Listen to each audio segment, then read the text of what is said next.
سنن النسائی حدیث نمبر ہے 3681۔ حضرت ابو ہریرہ رضی اللہ تعالیٰ عنہ سے روایت ہے، فرماتے ہیں رسول اللہ صلی اللہ علیہ وسلم نے ارشاد فرمایا، جب انسان مر جاتا ہے تو اس کا عمل بھی ختم ہو جاتا ہے سوائے تین چیزوں کے، یعنی مرنے کے بعد بھی اسے فائدہ پہنچتا رہے گا۔ نمبر ایک ہے صدقہ جاریہ، مثلا مسجد بنوایا یا مدرسہ بنایا یا مسافر خانہ بنایا۔ الغرض، عوام کے فائدے کے لیے جو بھی چیزیں بنوائی ہے، عوام جب تک فائدہ اٹھاتے رہیں گے تو اس کو ثواب ملتا رہے گا۔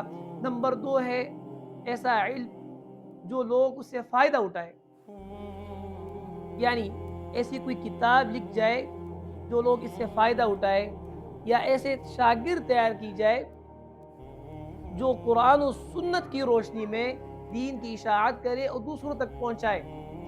نمبر تین ہے نیک صالح اولاد جو اس کے لیے دعا کرتا رہے۔ اللہ تعالی ہمیں اس پر عمل کرنے کی توفیق عطا فرمائے۔